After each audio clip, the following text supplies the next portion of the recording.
This segment brought to you by Kansas Farm Bureau, the voice of agriculture. To join today or more information, go to kfb.org or find us on Facebook and Twitter. And here we are again on Around Kansas.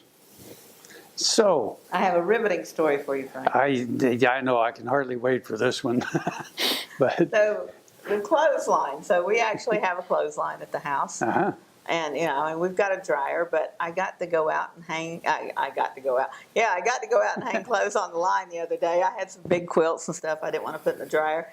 And it was one of those nice days where the wind was not, gale force, blowing stuff across, and the dust wasn't coming from the fields or the road too badly. And it was just a really beautiful day to hang out clothes on the line.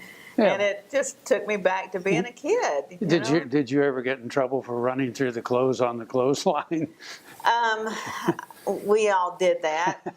We did that. That's probably a memory a lot of kids don't have anymore, isn't it? Yeah. Well, the house that we've lived in now for over 30 years, when we bought it, it actually had a clothesline out back. And thing is, it was one of the last ones in the neighborhood. Now, we didn't use it, but then one day I thought, well, I'm going to take this thing down. So I had no idea how much cement holds those things up. But anyway, those clotheslines moved around the neighborhood, and they're at the house behind me now. Really? Yeah. They replanted them, and they don't use them, but the clotheslines are there. Well, you never know when you Birds might need one.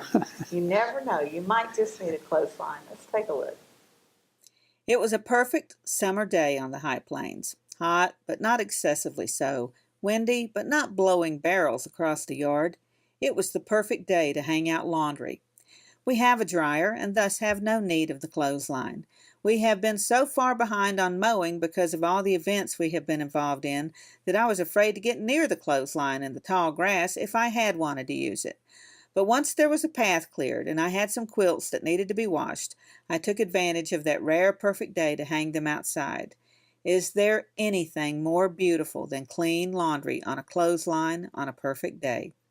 Granny washed clothes on Tuesdays. Her wringer washer sat on the porch, and she filled tubs of water from the spigot out front, heated them on the wood stove in the kitchen.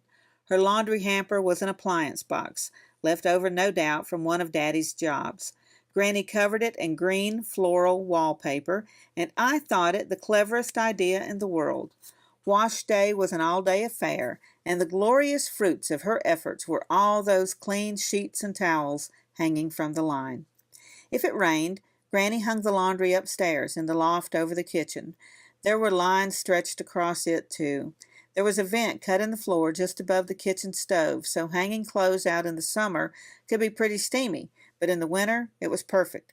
One of those Tuesdays that it rained, I went with Grandpa to the store to get wash powders. The storekeeper asked, "Surely Maggie's not going to wash clothes today. It's raining." Grandpa replied, "I reckon she would wash clothes on Tuesday if the house was burning down." Granny giggled when I told her that. I told everything. My clothesline in Kansas, 1,000 miles away from that spot and 1,000 years in time, takes me back. I bury my face in the quilt and fill my lungs with the smell of grass and sky, old quilts, and precious memories. And we're going away. I'm Frank. I'm Deb. And we'll see you somewhere around Kansas. Closed captioning brought to you by Ag Promo Source. Together we grow.